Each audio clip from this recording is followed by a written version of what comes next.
You know, we are covering every angle and development in the Georgia hot car death of the little toddler. Justin Ross Harris faces murder charges in the death of his 22-month-old son, Cooper.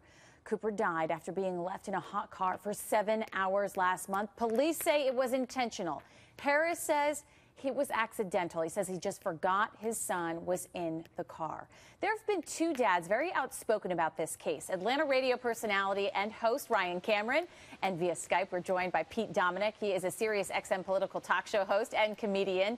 Thank you both for joining me because beyond just being fathers, you guys have really talked strongly about this case. First and foremost, I want to be transparent, remind viewers, Harris has been charged, not convicted. We do not have an answer as to whether or not this was accidental or whether it was intentional. But I do want to get your reaction to when you heard about this. Ryan, first to you. You hear that this guy has been charged with murder moments after being discovered that this child was in the hot car. What did you think? I think like most people and most of my audience, we believe, okay, is this a rush to judgment? Because, you know, it was an outpouring of support for this guy saying, hey, if this was an innocent mistake, then why is he being charged with this crime? But then as the case started to develop more and more things started to come out, people started to go, hold on, wait a minute, this sounds like it's more than just what it was in the very beginning. Yeah, some of the details were disturbing. But Pete, you know, it's funny, I saw you tweet it out to us and you said, I'm going to be joining Lynn Berry on Weekend Express to talk about this. And you said on how to be a good dad and not leave your kid in a hot car. Let's separate from this case for a second because we don't know what the circumstances were.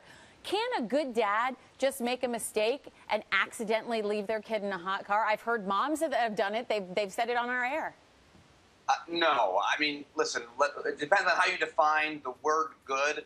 Let's talk about responsibility. Becoming a parent means you've got a whole bunch of new responsibility. But listen, Lynn, I've left just about everything I own somewhere, almost everything. But I've never left my kid in a place for more than a minute or two and forgotten. Because if you're being mindful and if you're staying in the moment, you're not going to forget about another living thing. For goodness sake, I wouldn't forget my dog somewhere. You don't forget your kid somewhere for more than a few minutes, much less an hour. There could be a misunderstanding, a miscommunication, thinking one parent did one thing with the kid and the other did something. But that's clearly not the case, and we don't have a really good example or answer as to why he left his son in the car for hours, all day long. Well, and there are a lot of other circumstances in this case that has led police to these murder charges. But separately, I know that there are going to be moms at home and dads that say, I'm so incredibly sleep deprived as a parent, and I'm so delirious sometimes that this is something that I've actually done before. Ryan, do you agree that it's possible? Well, I don't know if it's actually sleep deprivation, but going back to what he was saying about it's impossible to do it. I mean, we went on a family trip to Disney World. It was a perfect trip. We get on the little tram to go. My son is 2 years old. Everybody's counting off dad, mom, sister, brother, and the doors closed, and my son is on the platform. It was an innocent mistake, but it was the most scary 5 minutes of my life. I'm a dad. I think I'm very responsible, but there are innocent mistakes that happen. So, yeah, I've done it. So I know how that is. It's very terrifying.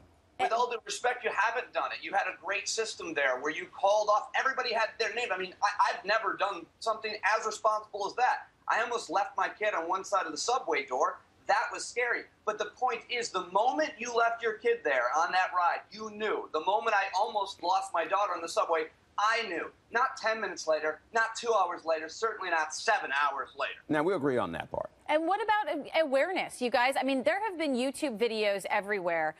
It's actually become a movement of people showing what it's like to be in a hot car. And actually, authorities are warning against it. These are sort of hot car demonstrations. But nevertheless, people are just trying to raise awareness to parents. What's the solution here? Do we put up signs in every parking lot? Make sure you check to see if your kid's there? Well, I know the state has done a lot to say, you know, look behind, make sure that you haven't left your kid behind. But it still keeps happening more and more. So I don't even know if bringing it to the light is helping at all, because it still is happening. People are leaving dogs in the car, saying, I'm just going to run in for a minute, and they stay in there for an hour, they come back to a dead dog. So, I mean, I don't know if it's working.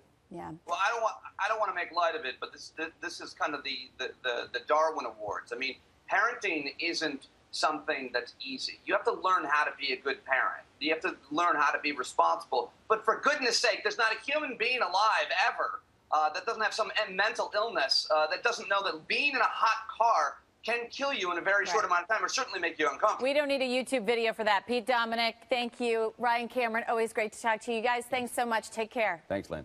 Thanks, Lynn.